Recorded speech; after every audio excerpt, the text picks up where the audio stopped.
Ahora sí. Bueno, buen día a todos. Les agradezco por sumarse a la clase. La idea de hoy, aparte de que podamos seguir avanzando en el tema de la cuestión cartográfica en relación con el SIG y la utilización de las herramientas para la cuestión patrimonial, la idea es que la bibliografía que se les dio de soporte la puedan ir leyendo, obviamente con la guía que vamos a hacer. No se olviden de interactuar en la plataforma. Yo estuve entrando ahí. Tenemos que interactuar todos, por favor. Así podamos mostrar que estamos trabajando. La idea de la cuestión en relación al laboratorio es que tengamos en cuenta que si nosotros queremos hacer un análisis de puesta en valor o de patrimonialización de un sitio arqueológico, de un monumento histórico, o lo que pretendamos poner en valor, es que tenemos que soportarnos en una cuestión eh, teórica, tecnológica y una técnica. En la bibliografía ustedes van a ver eh, que hay en un trabajo de Bussai, eh, él habla de bloques, que habla de un bloque teórico, de un bloque tecnológico y un bloque técnico, que guían en este caso la investigación en relación a la utilización de las herramientas tecnológicas, como en el caso del CIE. Obviamente, no todos las investigaciones van a terminar en relación con estas cuestiones que tienen que ver con las herramientas tecnológicas, como la utilización del SIG. Si bien en arqueología se tiende a la utilización cada vez más de las tecnologías eh, de las herramientas tecnológicas, como en el caso de los sistemas de información geográfica, eh, no obvia el trabajo de campo, donde aparecen las prospecciones, tanto de fotografías aéreas o de prospecciones eh, de imágenes satelitales, como las de campo y obviamente la posterior demarcación, eh, levantamiento topográfico y cartográfico de los sitios. Obviamente que esa parte no queda por detrás, pero sí es una primera y gran aproximación a tener en cuenta de lo que estamos queriendo hablar.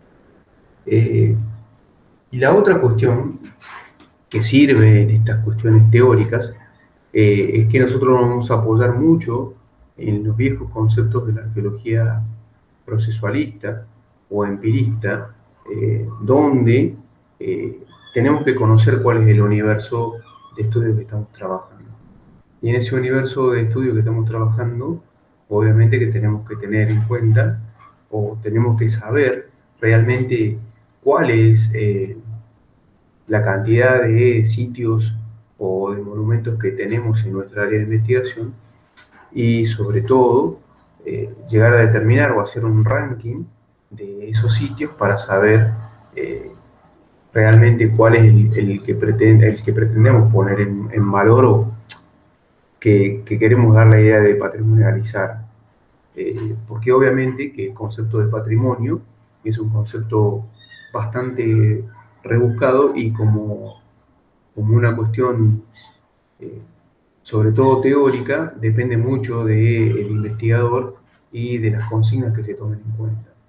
Ahora, una de las cosas que nosotros tenemos que tener en claro es que cuando hablamos de patrimonio tenemos que pensar qué vamos a patrimonializar y para quién vamos a patrimonializar. Porque obviamente si un lugar se lo define como una cuestión patrimonial y no es aceptado por la comunidad donde se va a insertar, va a quedar como una letra vacía, va a quedar como algo vacío, sin sentido, algo que es importante para un grupo y no para todos. ¿Se entiende lo que quiero decir? Sí, profe. Eh, hay una cuestión, obviamente que cuando nosotros hablamos de investigación y sobre todo para la cuestión del patrimonio, al utilizar una herramienta, estamos obviando la cuestión teórica, porque generalmente lo que estamos haciendo es únicamente hacer una acción mecánica. Pero esta acción mecánica responde a una teoría. Esa teoría responde a una metodología de trabajo, y esa metodología de trabajo tiene que estar acorde a las demandas y necesidades de la sociedad en la cual estamos insertos. No vamos a hacer investigación por hacer investigación si no tiene un sentido de aplicación. Lo mismo pasa con la cuestión de patrimonio. Yo puedo hacer, en este caso, utilizar los SIG para caracterizar todo un área determinada con un montón de elementos que figuran en la cartografía, pero si obviamente no se le va a dar la utilidad, no va a tener mucho sentido. ¿Sí? Entonces, en este bloque teórico en el cual se va a soportar la idea de la utilización de las herramientas, como en el caso de los sistemas de información geográfico, vamos a tener esa parte de bloques teóricos donde hay una ciencia pura, que es la que nosotros vamos a utilizar para que nos permita determinar ciertas características de los monumentos, los sitios, lo que queramos ver, donde obviamente vamos a justificarnos en la utilización de las herramientas de aplicación. Esto que vamos, de esta ciencia pura o de este bloque teórico se va a desprender una que va a ser la ciencia aplicada, y por eso cuando hablamos de la utilización de la cartografía y de los sistemas de información geográfica, estamos haciendo una aplicación de una herramienta, de una ciencia aplicada, y esto nos va a dar la idea de tener un aporte, o nuestro aporte va a tener teorías y métodos de aplicación. Y esto es lo que hacemos en la investigación y que le damos el tinte de generar conocimiento científico. Estos conocimientos científicos obviamente van a quedar plasmados en un trabajo, y este es el que permite que la ciencia siga creciendo, obviamente después con sus críticas, sus replanteos y sus mejores utilizaciones. Ya en lo que dice Busaida en la cuestión de los bloques tecnológicos, es qué tipo de tecnología vamos a utilizar. Y obviamente que la utilización de la tecnología va a responder siempre a nuestra definición teórica de lo que vamos a considerar como elemento diagnóstico a tener en cuenta para la puesta en valor y posterior patrimonialización. ¿Sí? Si yo a usted le pregunto, ¿cómo definimos a un sitio arqueológico? ¿Qué me contestarían?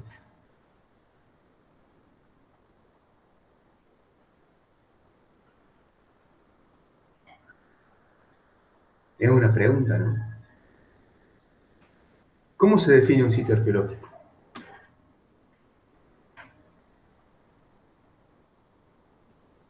¿Voluntarios o elijo yo al azar?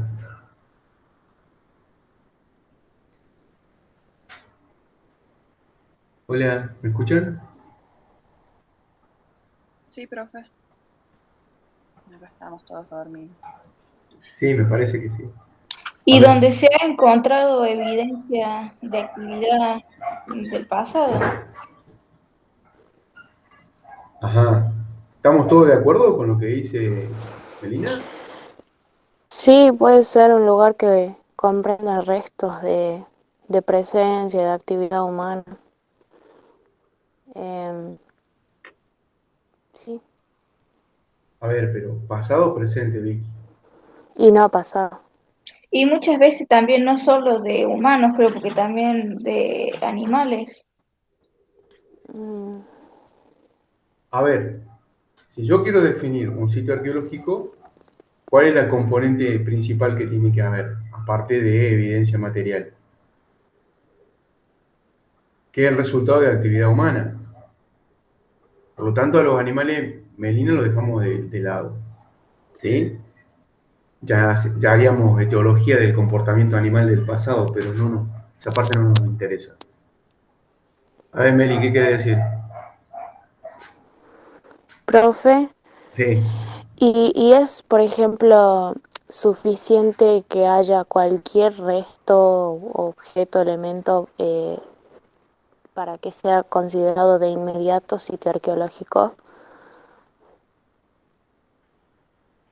Bueno, es interesante la pregunta. A ver, hay un concepto que nosotros tenemos que empezar, por eso les decía que es importante que sepamos la parte teórica de esto, porque existen algunos elementos que a nosotros nos van a permitir caracterizar el sitio. Entre estos elementos tiene que ver la cantidad de, eh, perdón, vamos a sacar la palabra elemento y vamos a poner eh, el concepto de valores o el concepto de variantes. Entonces, en estas tiene que haber ciertas variantes que a nosotros nos permitan caracterizar, entre las cuales, perdón, van a aparecer los objetos. ¿Sí? ¿Qué tipo de objetos son los que estamos queriendo ver? Obviamente que no es lo mismo trabajar en la zona donde vive Melina, que es una zona de pampa, o en la zona donde estamos viviendo nosotros en Catamarca, que es rodeado por montañas. ¿Sí? Obviamente que la evidencia de los objetos arqueológicos que están diseminados en el espacio o en el paisaje van a ser distintas. Por lo tanto, ahí nos apoyamos en conceptos que vienen de la arqueología teórica, entre los cuales aparecen cómo definir un sitio arqueológico.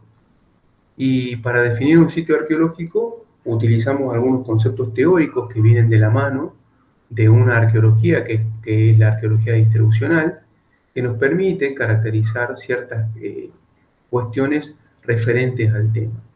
Para la arqueología distribucional podemos determinar un sitio arqueológico, la concentración entre 1 y 25 objetos diseminados en un espacio determinado. Eso va a ser considerado sitio arqueológico. Ahora, si yo estoy trabajando en una zona de mucha pampa, como por ejemplo la zona esta donde vive Melina, que es cerca de la laguna de Mar Chiquita, obviamente voy a tener que ver ciertos elementos que están ahí como para llegar a caracterizar un sitio, que puede tener una dispersión en el espacio de 1 a 25 objetos encontrados, pero en 200, en 300 metros. Entonces, es difícil caracterizar un sitio arqueológico.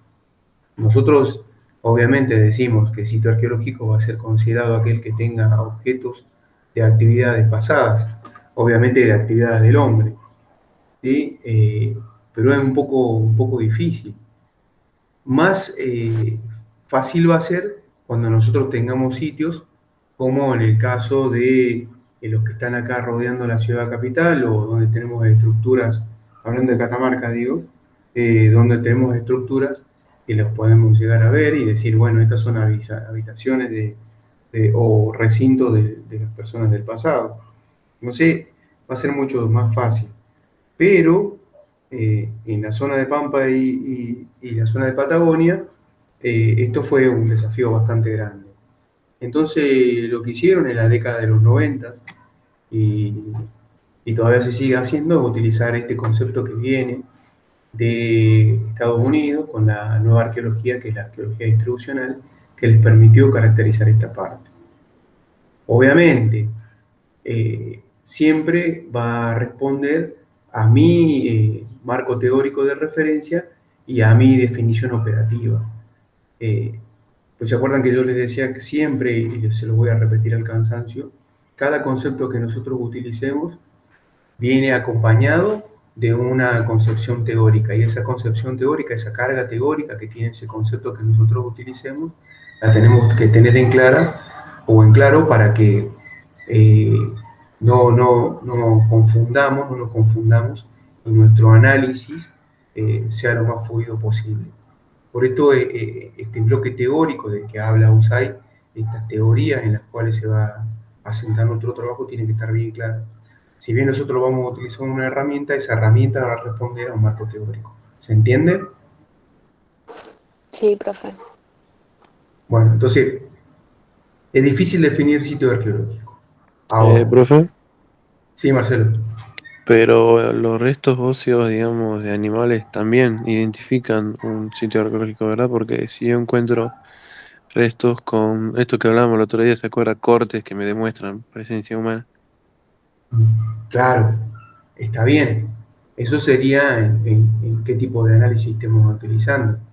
Si bien nosotros, a ver, para que lo pongamos en un contexto, yo voy caminando por el campo, ¿sí? Y de repente pasó una máquina, una topadora, una pala mecánica, o pasé por un campo de cultivo y pasó el- la máquina que hace los surcos y empezó a destapar un montón de materiales.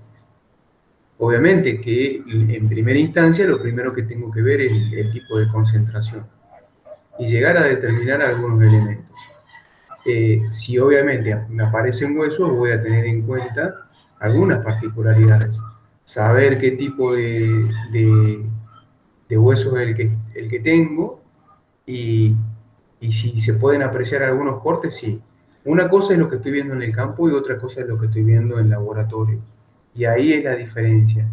En el laboratorio, acordate, Marce, que los análisis son mucho más detallados y yo ya me dedico pura y exclusivamente a determinar partes esqueletarias, partes de piezas de piezas cerámicas o de partes de material lítico. Entonces, eh, esa es una cosa. Una cosa es el campo y otra cosa es el laboratorio.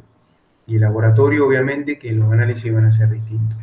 Pero en prima facie y en primera instancia, perdón, en primera instancia, cuando yo levanto los materiales en el terreno, tengo que tener en claro esto. Por eso digo, y vuelvo a repetir, mi definición operativa con la que yo salga una vez que use la herramienta para caracterizar el espacio donde voy a trabajar y hacer las prospecciones, tiene que estar en claro qué voy a considerar sitio arqueológico.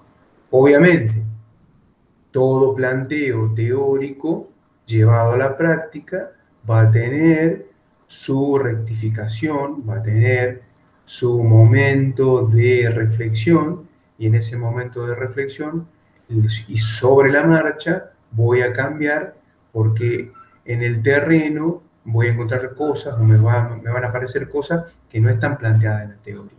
¿Se entiende? Sí, profe. Sí. Entonces, en definitiva, el sitio arqueológico puede ser algo dinámico porque brinda una multiplicidad infinita de conocimientos, puede ser. Como Claro, que es algo dinámico, pero a la vez singular porque no hay dos sitios iguales, puede ser. exactamente. Dos o más sitios iguales, como que es algo singular, pero también dinámico. Claro, ¿se acuerdan el concepto de palincestos o no? A No. ver, Vicky, vos estuviste conmigo. Sí, pero no me Me, acuerdo. Meli, Karen, No, no me acuerdo. Debbie, el Llega concepto, despierto a varios. Ella se acuerda. Sí. el concepto de palincesto tiene que ver con que voy a tener un lugar de múltiples actividades, es lo que estaba diciendo Vicky, que es una cuestión dinámica, de múltiples edades, porque no tan solo voy a tener un solo componente etario, sino que voy a tener distintas componentes cronológicos, o si lo queremos utilizar con los conceptos que corresponden, van a ser elementos diacrónicos que conforman esa singularidad del sitio, pero a su vez voy a tener otros procesos que tenemos que tener en cuenta, que son los procesos naturales, los procesos de formación de sitio. Obviamente, y vuelvo a repetirles, yo no sé cuál es el trayecto que han cursado hasta ahora y cuál es la parte teórica que han visto o no han visto, pero esto que les estoy diciendo viene acompañado de en la los trabajos arqueológicos en la década del 80-90 sufrieron un gran perdón, un quiebre, donde con los conceptos de la nueva arqueología se empezaron a replantear muchas cuestiones. Entre estas cuestiones que se empezaron a replantear aparece un americano que es Flannery, que habla de los procesos de formación naturales de los lugares, que también influyen en la distribución de los sitios arqueológicos. Y si yo no tengo en cuenta estos procesos de formación naturales, a la hora de trabajar en el tema de hacer una cartografía o hacer un SIG, en este caso, y no lo tengo en cuenta, si yo quiero patrimonializar un lugar hoy y no me di cuenta que haciendo un camino o haciendo una zona de buffer o lo que sea, intervine sobre un arroyo o sobre un lugar donde había circulación libre de agua, y el día de mañana, cuando venga una creciente o pase alguna cosa rara, chao sitio, entonces chao lugar patrimonial. Esas cuestiones se tienen que tener en cuenta, y obviamente que viene con todas estas cuestiones teóricas de soporte. Obviamente, y vuelvo a repetirles, y para los que ya estuvieron conmigo y para los que no estuvieron nunca, no podemos trabajar, el arqueólogo no puede trabajar solo, tiene que haber un grupo interdisciplinario, tiene que haber biólogos, antropólogos, geólogos, geógrafos, sociólogos y un montón de gente que integran el sitio. O sea, el equipo de trabajo, cuanto más interdisciplinaria sea la cosa, mejor va a ser el resultado. Y para patrimonio, si no existe un grupo nutrido de investigadores, no se va a llevar a un buen puerto. ¿Sí? Entonces, volviendo al concepto básico de esto, el sitio arqueológico, el sitio patrimonial, va a tener distintos ribetes y va a depender, obviamente, de la singularidad de cada uno.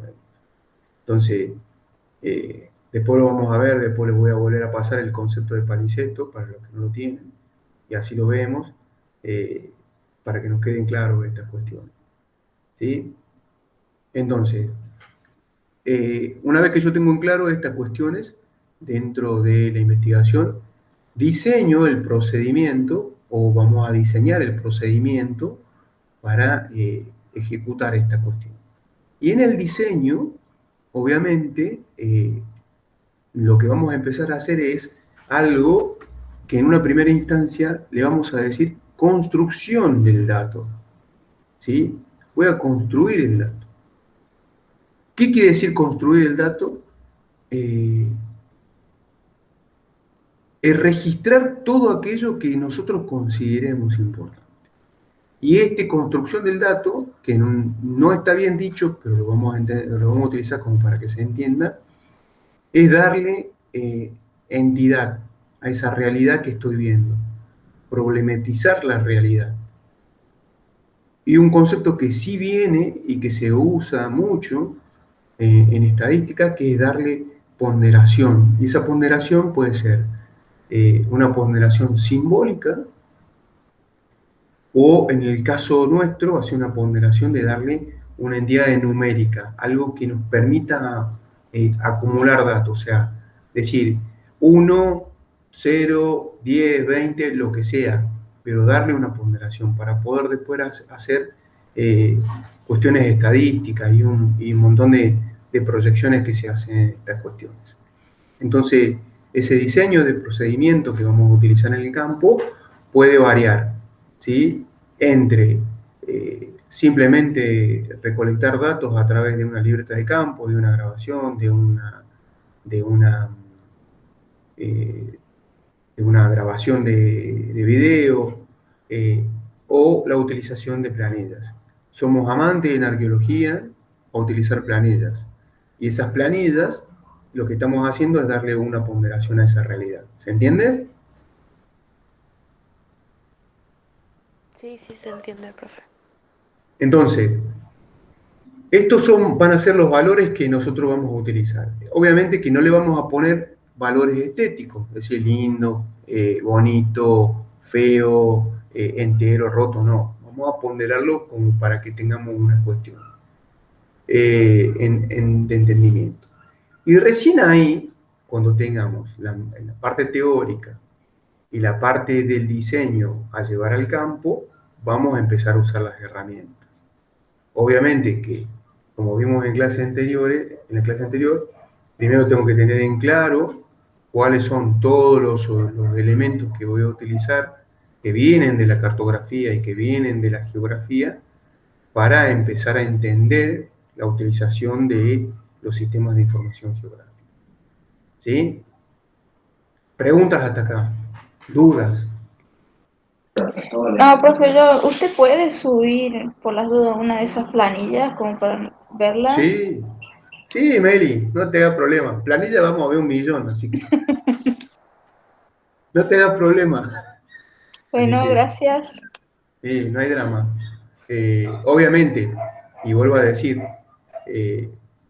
primero vamos a tener que primero saber qué es lo que estamos identificando, porque vienen de esas ciencias aplicadas, como en el caso de la geografía, tener en claro que, perdón, sí, de la geografía y de la geología, tener en claro que son las geoformas.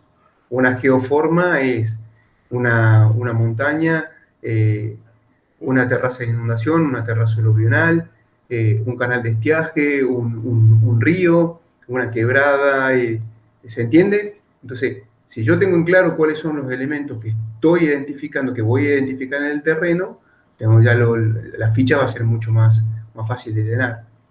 Pero bueno, es bastante complicado porque primero tenemos que saber los pasos previos. ¿Sí? No se hagan problemas. Sé que, por ejemplo, uno con este nuevo plan no se ven estas cuestiones. Pero es cuestión, obviamente, como dice toda profesión, ¿no? De serrucho martillo, ¿no? Entonces siempre nos vamos a dar con esos martillos como para que empecemos a trabajar y tengamos en cuenta estos datos. Entonces, lo que vamos a ver en el sí que estamos tratando de ver, que en el tema cuestión de cartográfica, que es el manejo del Google, el Google lo que me está presentando es una serie de imágenes con algunos atributos en los cuales yo ya tengo que tener identificado estos elementos, saber que es una montaña, saber que es un río, que es una llanura y estas cuestiones, ¿sí? Para poder utilizar esa herramienta.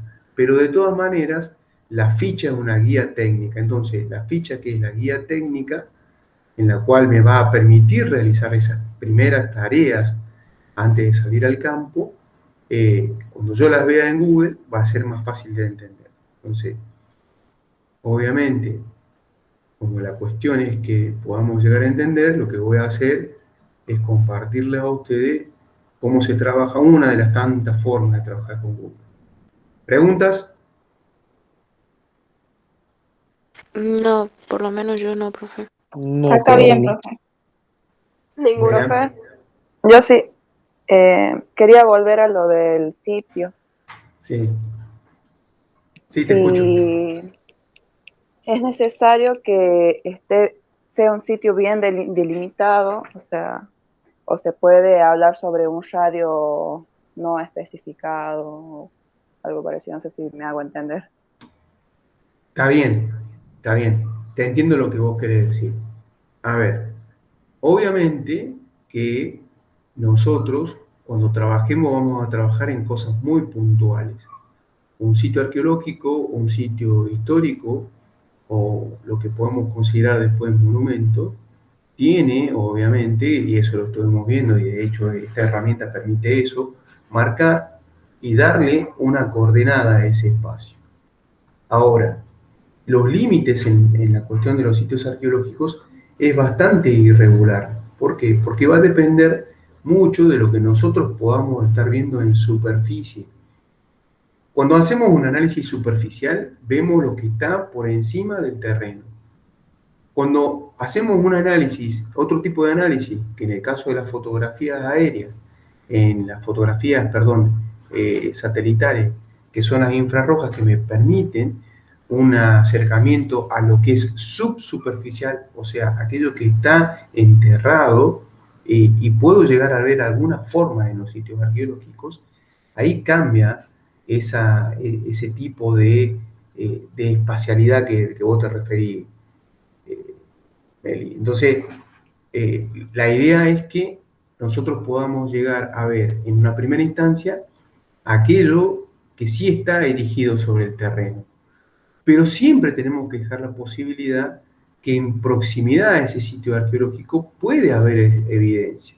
Entonces, lo que se utiliza, hay un concepto que viene de los estudios de impacto ambiental, que habla de la escala. Entonces, micro, la microescala es el sitio puntual, la meso, el entorno próximo, y la macro, que es la parte más grande. Entonces, entre la micro y la meso, ¿sí?, área de ese lugar, del sitio, nosotros los tenemos que contemplar.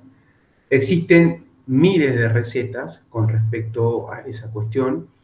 Uno habla de que de un punto, imagínate esto, un punto en cualquier lugar de la Tierra, se marca un radio aproximado de 30 metros alrededor a ese punto, que en teoría es la zona donde puede llegar a haber evidencia arqueológica. Otros hablan de 50, otros de 70, otros de 100, y así obviamente va a depender de todo eso. Sí, Vicky, te escucho.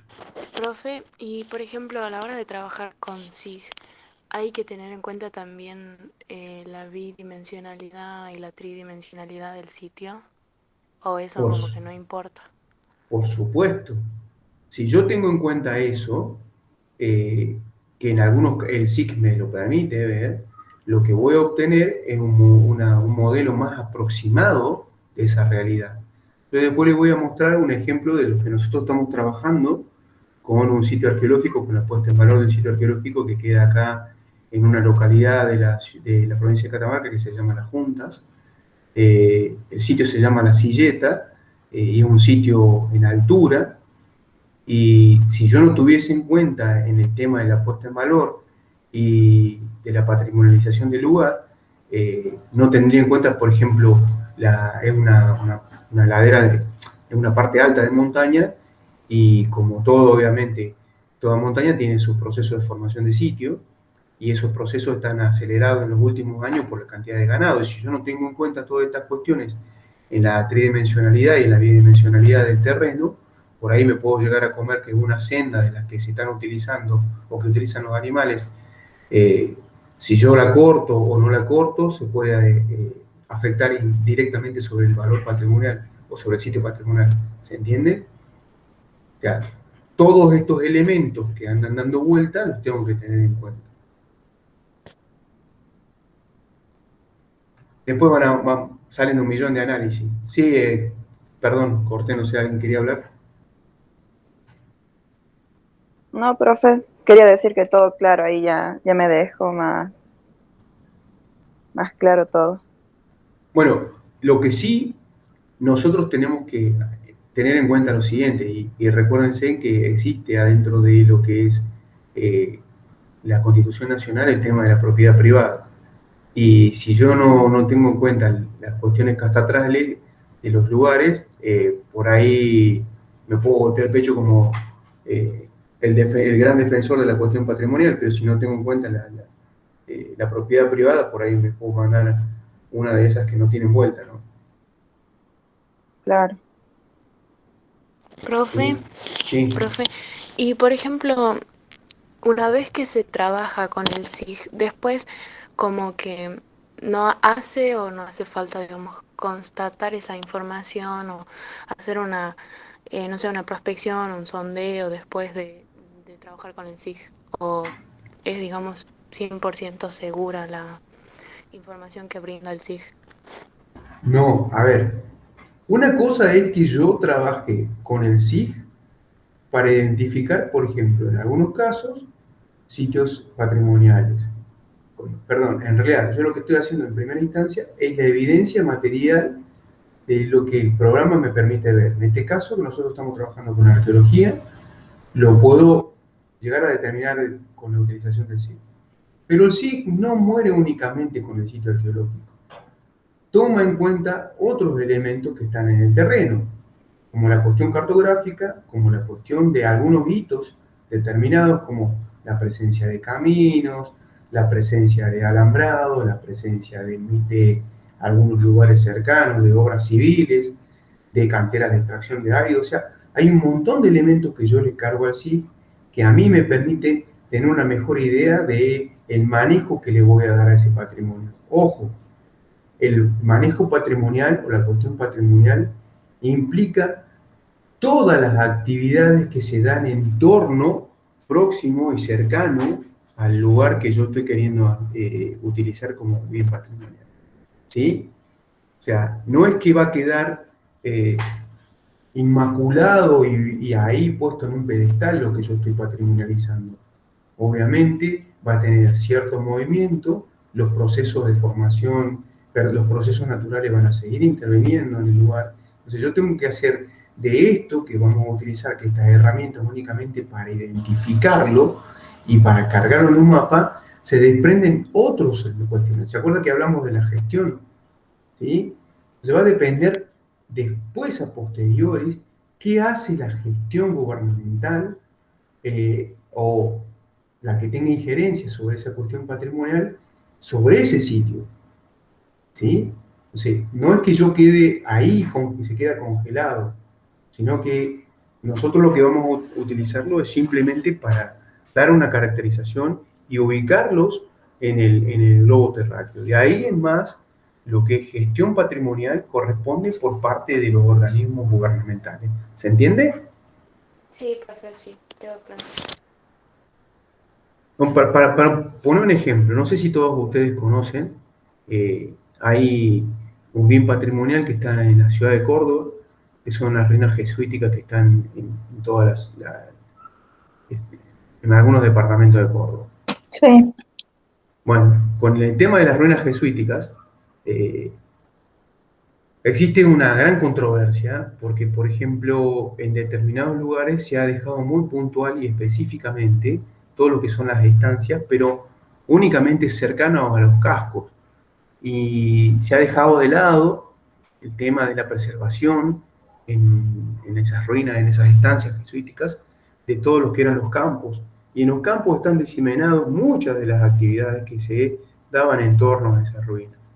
Y es un problema, obviamente, que la autopista y el desarrollo inmobiliario en Córdoba se ha comido mucho de lo que eran los campos jesuíticos, perdón, y únicamente han quedado las ruinas. O sea, nosotros, por ejemplo, el día de mañana, si alguna vez tienen la posibilidad de ir a Carlos Paz, que estás cercana a una de las ruinas que está ahí cerca de la autopista les pasa por encima. Entonces, esto es un problema. O si vamos, qué sé yo, a Altagracia, en Altagracia la ciudad se ha comido parte de lo que era muchas de la estancia que estaba ahí. Entonces, es todo un problema. Pero, y si vamos a la ciudad de Córdoba y vamos a lo que son las famosas ruinas que están en el casco céntrico, también la ciudad está por encima. O sea, depende de lo que queramos ver de esas cuestiones patrimoniales. Obviamente nosotros lo estamos viendo y yo lo he llevado a verlo únicamente a esto de utilización del GIS en lo que es en el campo nada más, pero en lo que es el campo natural, pero si lo lleváramos a esto, a una traza urbana, es otro, la cuestión es mucho más complicada sobre la traza urbana. Ahí sí tenemos otra cuestión, donde en la traza urbana tenemos un palincesto de distintas construcciones y yo lo que puedo utilizar en el GIS es determinar cuáles son las manzanas más antiguas, cuáles son las calles más antiguas, qué es lo que se atrae, marcar distintos tipos de trazas, ¿se entiende? O sea, es mucho más rico de la información que se puede llegar a desprender de aquí en más con la utilización de esta herramienta. Bueno, ya. ¿Preguntas? ¿Otra pregunta? ¿O está claro? ¿O no tan claro? Está claro, profe, sí. Está claro, Bien. profe. Profe, quería preguntar, no sé si va al tema, pero ya que dijo que estaba trabajando en las juntas, Sí. no sé si estará tan avanzado, ¿no? Pero yo quería saber cómo le va con el trabajo, con lo que sería la comunidad ya. Uy, ese es otro problema.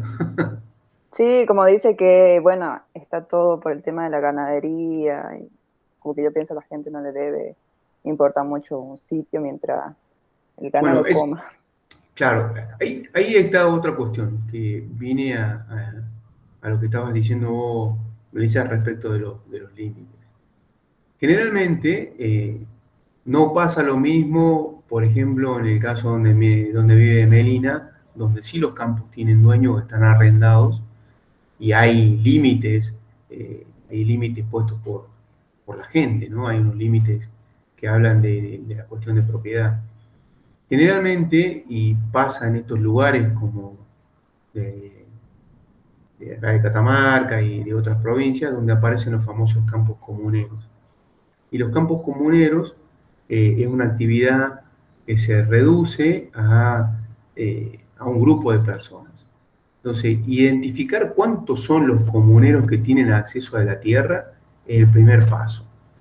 Después, el segundo paso es ver eh, cuál es la actividad que desarrolla cada uno. Obviamente que en algunos lugares o en aquellos lugares a donde está esa actividad ganadera, vamos a tener un grave problema, producto de que estos suelos, como los que tenemos acá en el noroeste argentino, que son altamente freables, que son, quiere decir esto, que son altamente volátiles, eh, cuando estos animales que en vez de tener, como, como tienen los animales de acá, las patas adaptadas a estos suelos, tienen pezuñas y estas pezuñas lo que hacen es romper las primeras capas del suelo y como no tienen un buen desarrollo de la biota, eh, ese suelo empieza a volarse y empiezan a producirse los famosos carcavamientos.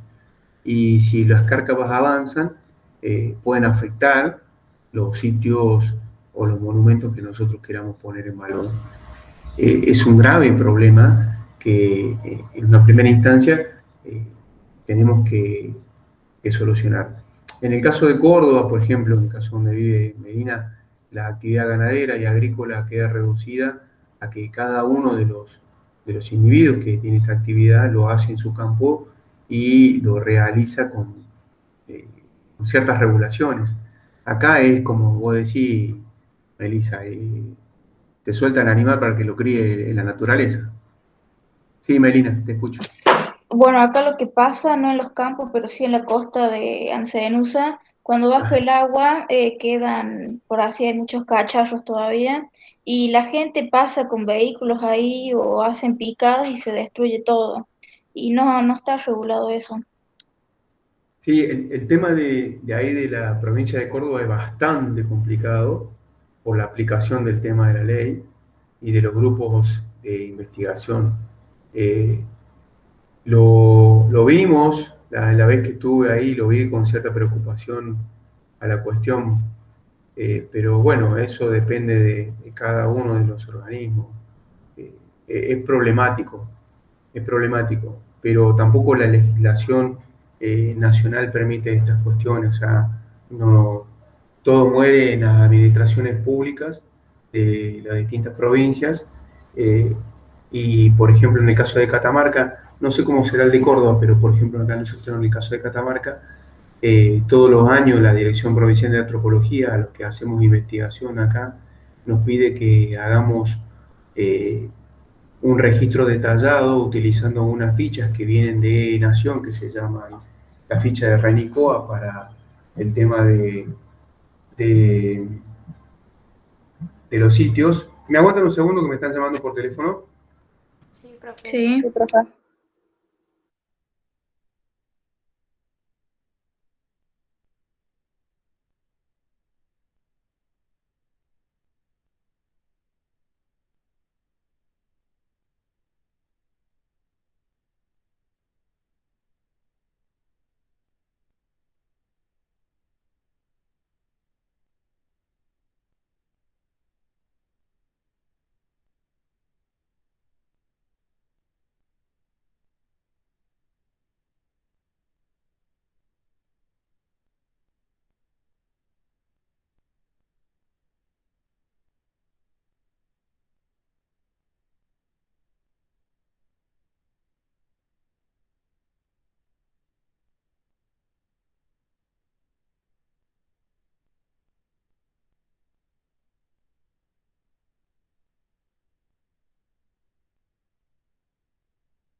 Ahí volví. ¿Me escuchan? Sí, profe. Sí, sí, sí.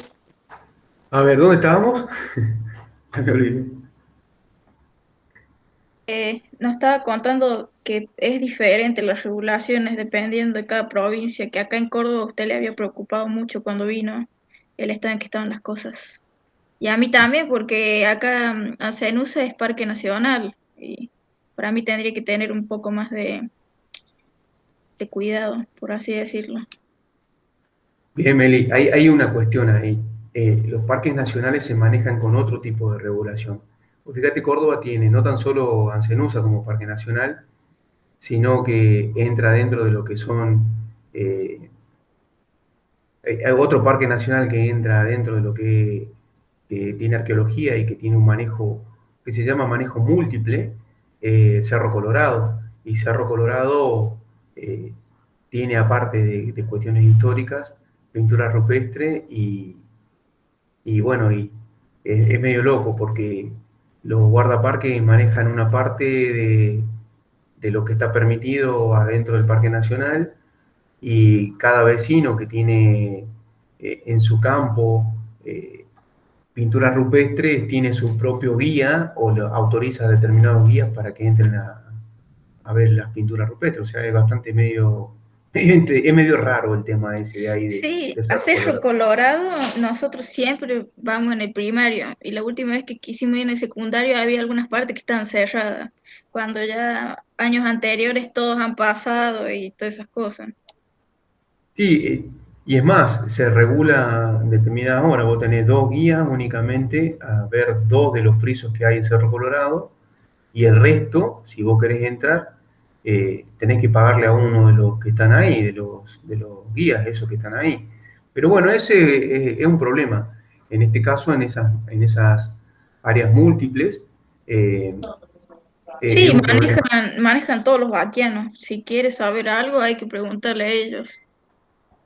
Eh, pero es problemático. Nosotros acá tenemos algo parecido que está sucediendo con un sitio también de pintura rupestre, que es la Tunida, que está regulado por la provincia, está puesto en valor, entre comillas, pero si vos querés acceder al lugar, podés ir solo, llegás sola o como quieras, y contratás un guía y te lleva a las pinturas sin que la provincia se entere ni nada. O sea, es bastante loco el tema de la regulación. Pero bueno, esa es una cuestión de la gestión que tendríamos que trabajar coordinadamente. El problema es que no sale un trabajo coordinado. Generalmente lo que sucede es que eh, la investigación va por un lado y la aplicación de la legislación va por el otro. Pero bueno, eso lo tendremos que ver alguna vez y lograr que, por ejemplo, en el caso de acá de Catamarca, donde nos piden que marquemos cuáles son los sitios arqueológicos, nos pidan también decir si que opinemos nosotros en el caso de los sitios arqueológicos o de los que pueden llegar a ser de interés para la provincia, de interés patrimonial, hagamos un ranking y que ese ranking tenga más proximidad a la realidad, es decir, si vale la pena ponerlo en valor o no vale la pena ponerlo en valor.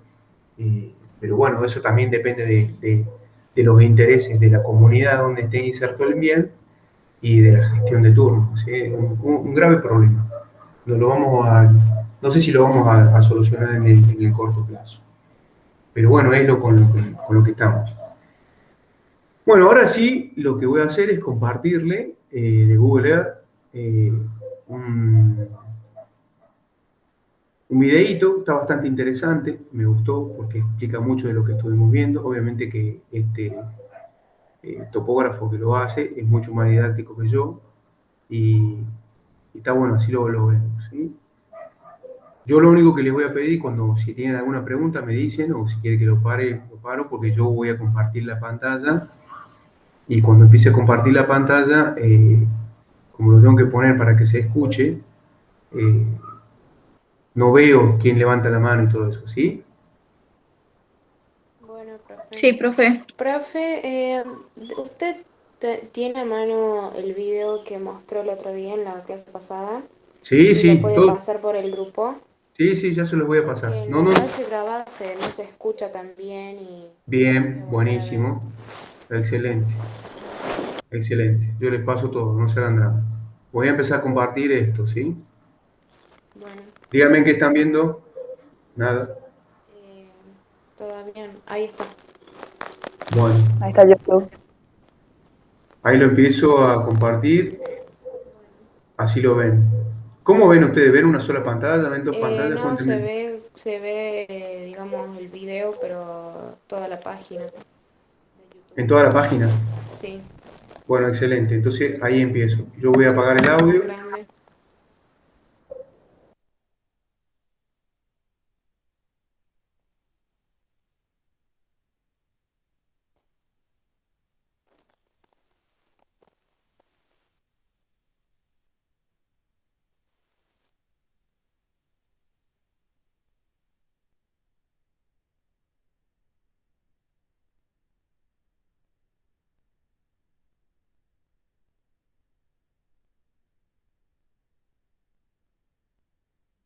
No sé si soy yo, pero yo no escucho nada. Sí, todavía no se escucha, profe, nada. La parte derecha de la pantalla, Ahora en la sí. cual distinguimos tres iconos.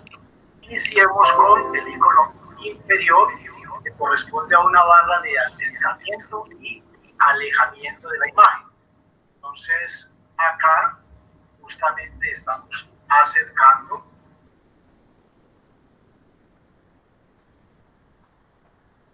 y acá vamos a alejarnos. ¿Escuchan o no? El segundo icono Ahí sí. Sí, profe. hacia la izquierda, hacia la derecha, abajo, arriba. Estos movimientos también se pueden obtener utilizando el mouse. Si nosotros utilizamos la ruedita del scroll de nuestro mouse, ella nos permite alejar o acercar. Si sostenemos el scroll, entonces nos permite movernos sobre nuestro horizonte. Si sostenemos con un clic sostenido, nos permite hacer un paneo de la imagen. Paneo que precisamente veíamos se puede hacer con este icono de acá. Este mismo paneo lo podemos hacer con el clic sostenido. Y con el scroll nos podemos acercar. Sostenido y nos podemos acercar. Muy bien. El último icono, el icono de la parte superior. Obsérvese que tiene la letra N de norte y las dos flechitas que están a la izquierda y a la derecha nos sirve para orientar respecto a la línea norte. Acá vamos moviendo el norte, aquí lo volvemos a ubicar. Entonces, en resumen, tenemos la herramienta que nos sirve para acercar y alejar. El segundo icono que nos permite hacer el paneo de la imagen. Y el tercer icono que nos permite las flechitas horizontales nos permiten rotar la línea norte. Las flechas verticales me permiten movernos sobre nuestra arista del horizonte y vamos acomodándonos en lo que conocemos como la vista a vuelo de pájaro, y con la flechita inferior volvamos a retomar que sería una imagen con eje vertical. Muy bien, eso es lo que corresponde al manejo de la imagen. En la parte izquierda tenemos dos lugares o dos gavetas, una que corresponde a los lugares que estamos manejando, la podemos tener abierta o cerrada, y el otro al uso de capas. En el uso de capas es recomendable siempre mantener encendido la parte del relieve. Las otras capas, de acuerdo a lo que se necesite, entonces se encenderán. Para nuestra clase del día de hoy, solamente vamos a tener encendido la parte de relieve. En la parte superior tenemos los diferentes menús de cascada. Aquí corresponde a la selección que queramos hacer. Esto entonces viene unido a los iconos que corresponden de estos archivos o de estas menús de barra cascada. Aquí vamos a encontrar también los iconos como agregar marca de posición, agregar polígono, agregar ruta, agregar superposición de imágenes, grabar un viaje, etcétera, etcétera, elementos que también encontramos por acá. Muy bien. Hablemos ahora del sistema coordenado. Entonces, Google Earth nos permite navegar o visualizar en coordenadas elipsoidales, latitud y longitud, con el elipsoide WGS 84. También nos permite navegar en coordenadas UTM. Para nosotros seleccionar con qué sistema queremos trabajar, nos vamos a la parte superior, nos ubicamos en herramientas, damos un clic, luego al final tomamos las opciones y aquí en opciones, en la parte de mostrar latitud y longitud, escogemos si queremos ver nuestras coordenadas en grados, minutos y segundos, en grados decimales, en grados y minutos decimales o en UTM. Igualmente si queremos trabajar en sistema de referencia de volatilidad. En este caso vamos a explorar primero grados, minutos y segundos. Vamos a aplicar y aceptar. Si queremos observar la cuadrícula de coordenadas, entonces vamos al menú de cascada, ver, y allí encendemos la opción cuadrícula. Inmediatamente queda visible todo el sistema de elipsoidales, latitud y longitud, y a medida que nos vamos acercando, ellas se van densificando. Si queremos trabajar en coordenadas UTM, entonces regresemos a ver, tenemos encendido cuadrícula, herramientas, opciones y seleccionamos universal transversal en el cambio. Vamos a aplicar y aceptar. Entonces acá ya se ve el número del uso y se ven las literales de la parte horizontal. Ubiquémonos para este caso acá en Colombia, corresponde el uso número 18 en la franja N.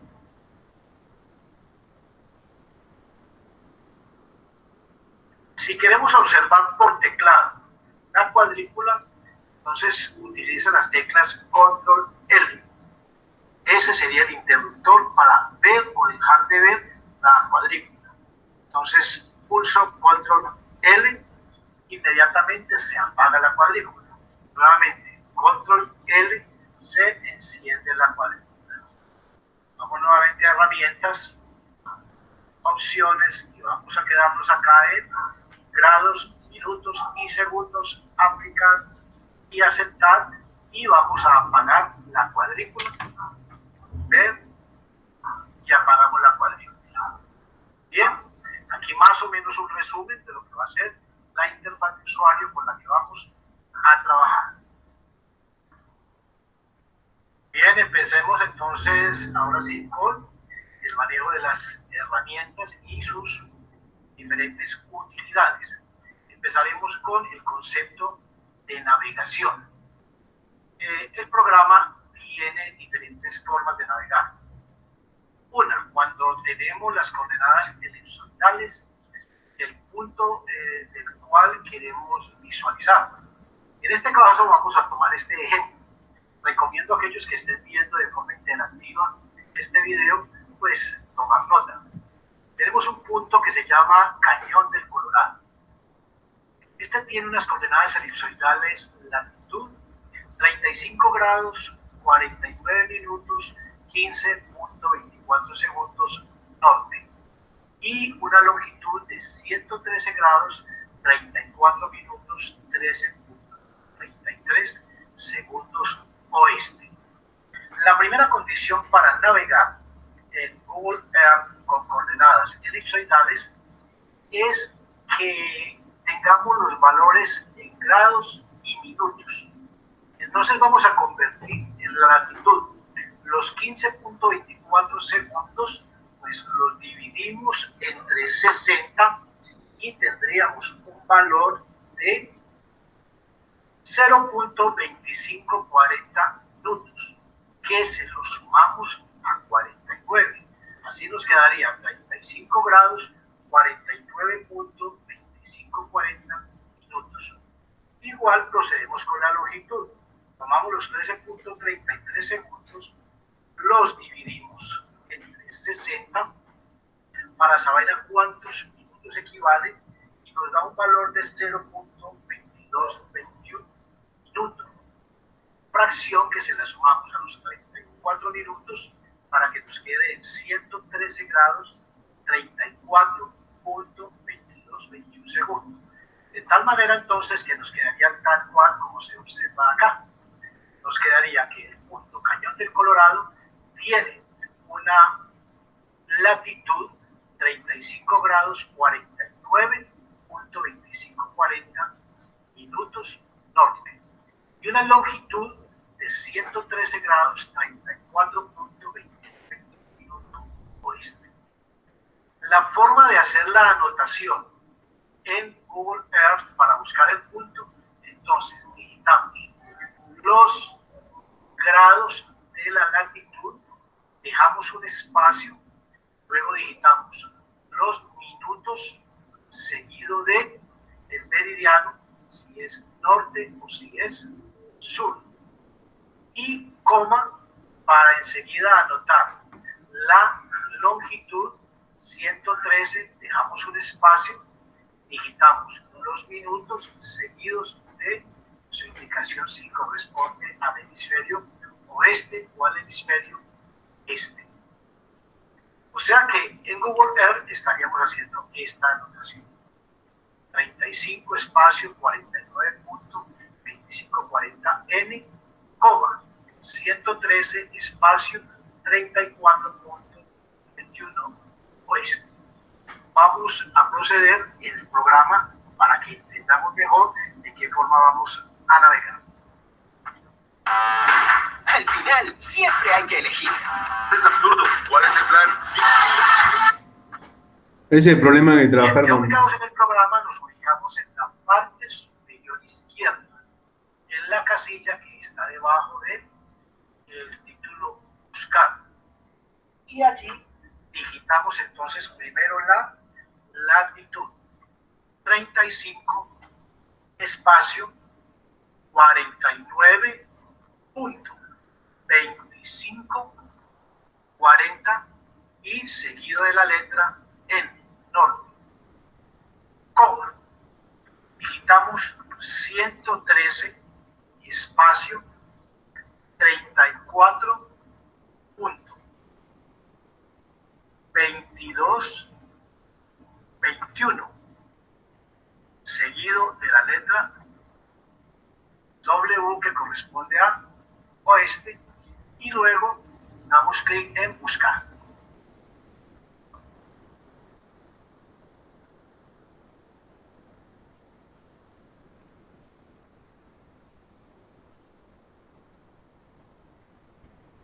Nuestro punto de inmediato se ha ubicado exactamente en el lugar indicándonos sus respectivas coordenadas. Si queremos visualizarlas, entonces nos ubicamos con el cursor sobre la marca, damos clic, botón derecho y tomamos propiedades. Aquí en propiedades entonces nos indica que este punto tiene 35 grados 49 minutos 15.24 segundos latitud norte y 113 grados 34 minutos 13.33 segundos longitud oeste. Vamos a cancelar acá y vamos a hacer la conversión de coordenadas elipsoidales latitud y longitud, las vamos a convertir en coordenadas UTM. Para ello vamos a herramientas, tomamos opciones, aquí damos un clic y nos pasamos a universal transversal de mercado. Vamos a aplicar y aceptar.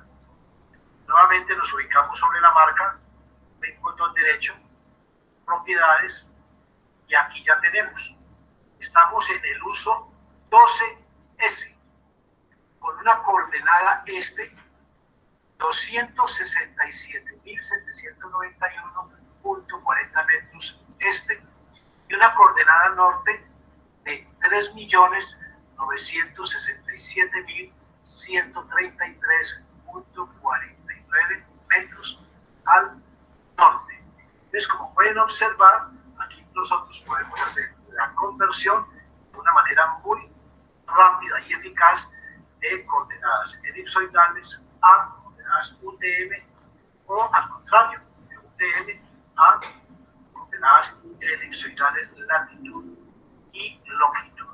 Bien, esta es una de las formas de navegación cuando necesitamos llegar de una forma precisa a un determinado punto. Si queremos eliminar este punto, simplemente nos ubicamos sobre él, con derecho y le decimos cortar. Bien, ahora queremos navegar por lugar. Entonces vamos a ubicarnos en buscar. Vamos a digitarle que queremos ir a Pereira en Risaralda. Tomamos Pereira en Risaralda y le damos buscar.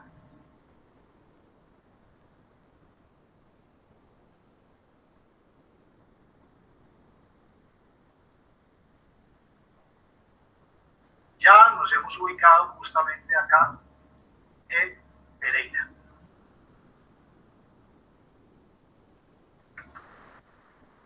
Ahora, si lo que queremos es navegar o ubicarnos con una dirección, entonces podríamos indicar acá, decir, calle 14 17-03 Dos Quebradas y damos clic en buscar.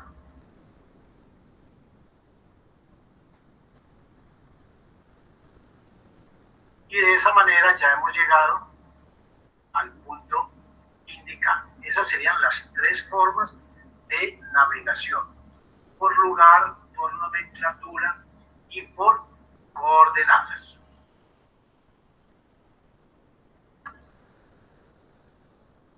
Veamos ahora acerca de las medidas de distancias, una herramienta muy útil. Entonces, regresemos al programa. Me encuentro ubicado ahora en la planta de tratamiento de acueducto de la ciudad de Pereira. Y vamos a acercarnos. Queremos medir, orientémonos acá con respecto al norte y movemos eje vertical de la vista. Y queremos saber qué medida tiene este tanque.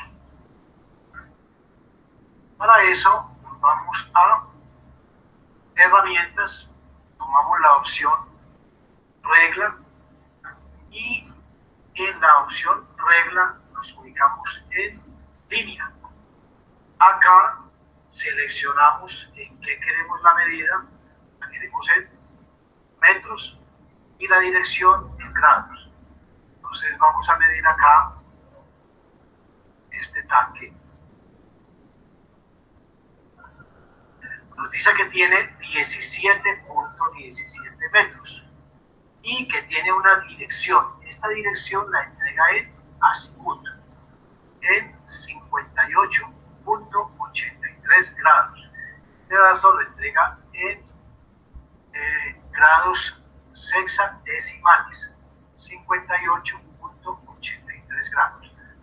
borrar y vamos a tomar la distancia desde este punto hasta este. Entonces damos acá en la línea, damos un clic desde donde vamos a medir, vamos acá, nos dice que tenemos 36.10 metros en una dirección de azimut de 151.21 grados. Esta es la forma rápida de hacer la medición de una distancia. Veamos ahora el trazado de círculos y sus respectivas dimensiones. Aquí estamos viendo en la diapositiva un ejemplo de una medida rápida sobre la plaza de toros de Las Ventas, donde podemos obtener el radio, el área y el valor de la circunferencia. Entonces, ubiquémonos en el programa y vamos a visualizar la aplicación. Ubicados nuevamente acá en la planta de tratamiento, queremos saber qué diámetro tiene esta glorieta en este punto. Entonces, nuevamente vamos a herramientas, nuevamente regla, pero esta vez escogemos círculo. Venimos y nos ubicamos en el centro y damos doble clic hasta que aparezca la manito.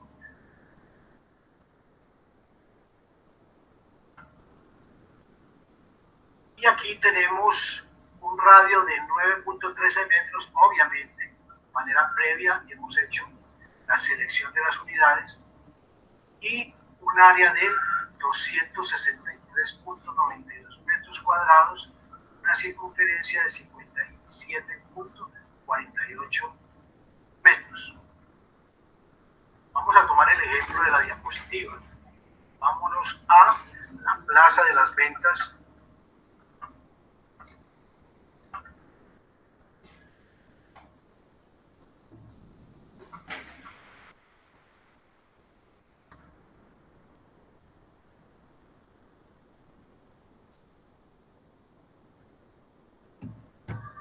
Y acá vamos a medir cuánto vale el radio de la arena. Entonces, herramientas, regla, círculo, damos clic, aparece la manito, abrimos y tenemos 30.88 metros de radio, un área de 3.063 metros cuadrados y un valor de circunferencia de 194.36 metros. Podemos borrar.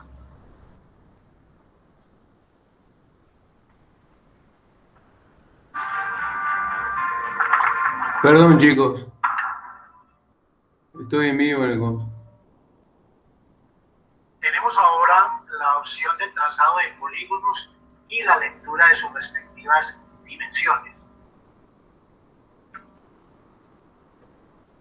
Estamos ubicados de nuevo en la planta de tratamiento de acueducto de Pereira y en esta vez queremos conocer el área que corresponde a la planta de tratamiento acá en este recorrido, para lo cual vamos a desarrollar polígono. Vamos a el menú de cascada, añadir, tomamos la opción polígono. Acá en el polígono vamos a darle un nombre. Démosle planta de tratamiento Pereira. Vamos a escoger un estilo. En las líneas vamos a aplicarle un color rojo y apliquémosle un ancho de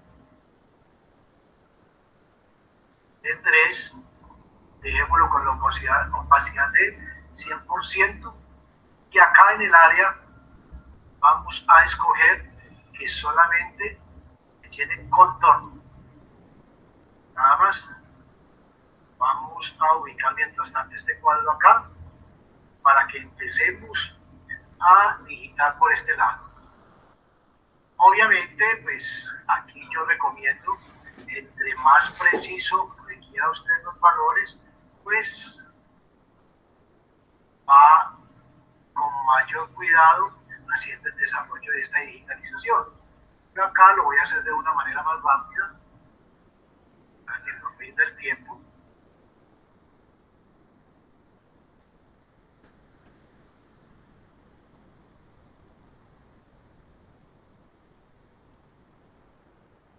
Vamos a hacerlo por acá.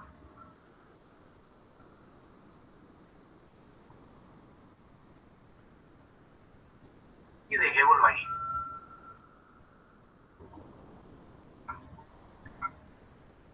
Acá nosotros podemos observar sus medidas, damos un clic en medidas y vamos a escoger metros para el perímetro.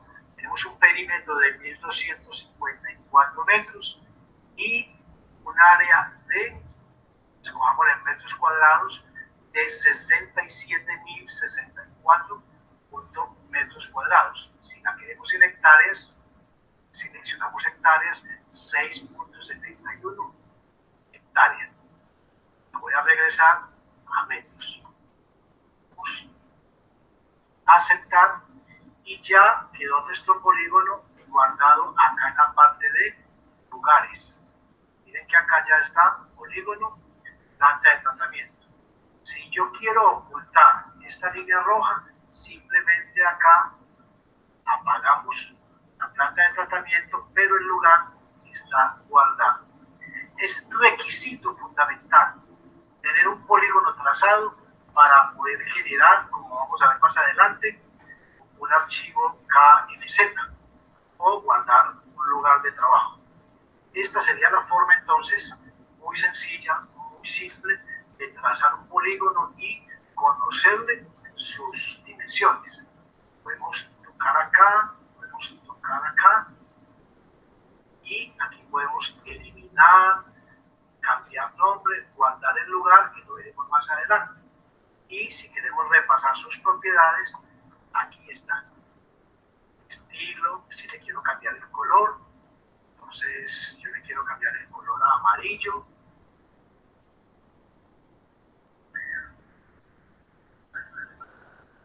Ahí lo tengo. Y ahí está guardado el sitio.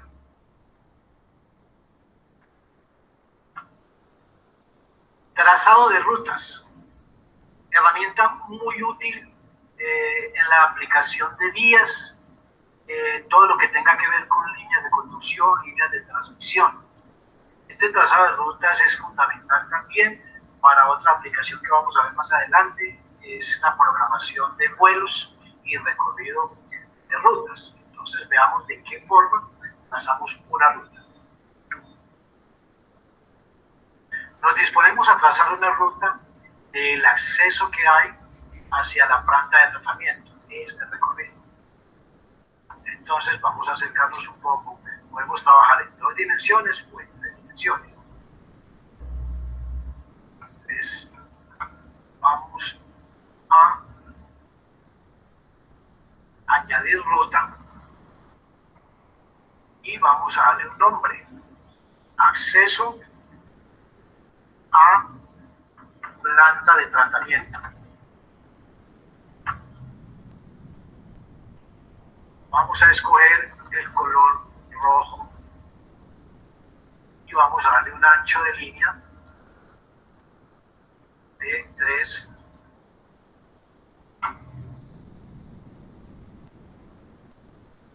y vamos a empezar a trazar la ruta.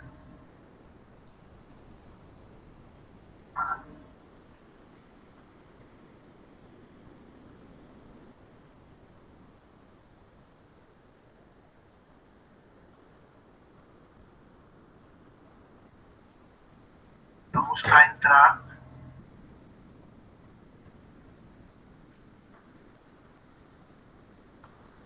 vamos a continuar hasta llegar a los tanques, la parte norte. Aquí podemos observar sus medidas. Nos dice que tiene una longitud de 858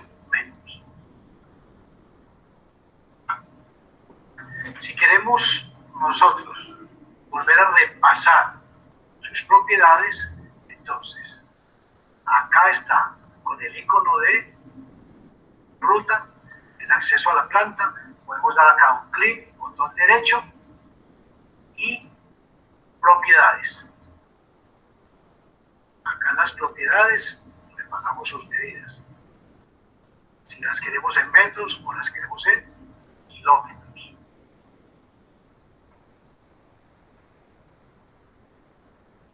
Esta es entonces la forma de trazar una ruta. Obtención de perfiles. Entonces, acabamos de hacer un ejercicio el trazado de una ruta a la planta de tratamiento. Vamos a ver de qué forma obtenemos su perfil. Ya trazada la ruta, entonces podemos ubicarnos o directamente sobre la ruta o en la parte de lugares damos un clic, usamos el botón derecho y vamos donde dice mostrar perfil de elevación. Inmediatamente nos aparece el perfil, nos gira la fotografía o nos gira la imagen a vista en vuelo de pájaro y obsérvese que cuando yo me muevo sobre acá el perfil en la parte inferior, en la parte superior hay una flecha indicando la distancia que he recorrido, la elevación del punto y la pendiente que continúa desde ese punto. Esto es muy útil en el trazado de patrimonial de vías, puesto que acá podemos ir directamente leyendo la teoría. Vemos acá cómo vamos a tomar la información. De aquí, si queremos, podemos registrar una cartera para hacer un dibujo en local, porque vamos tomando el dato de la distancia y la elevación. Observen. Voy a hacer esta parte que tiene poquita pendiente. Miren, dice que ahí estoy en 1476 metros de elevación y he recorrido 326 metros y que acá adelante tiene una pendiente de 1.5. Si lo ubico aquí, ya miren que la pendiente aquí es del 15.7 y se suaviza a 9.5, ya va bajando con el menos 14.6%. Muy útil esta herramienta, repito, para lo que es el trazado de factibilidad de vías.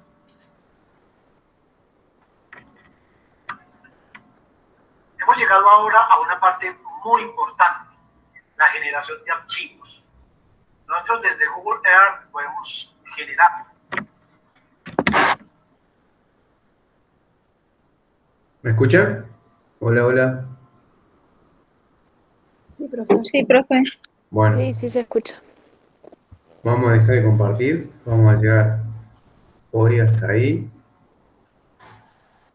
¿Qué hemos visto hasta ahora?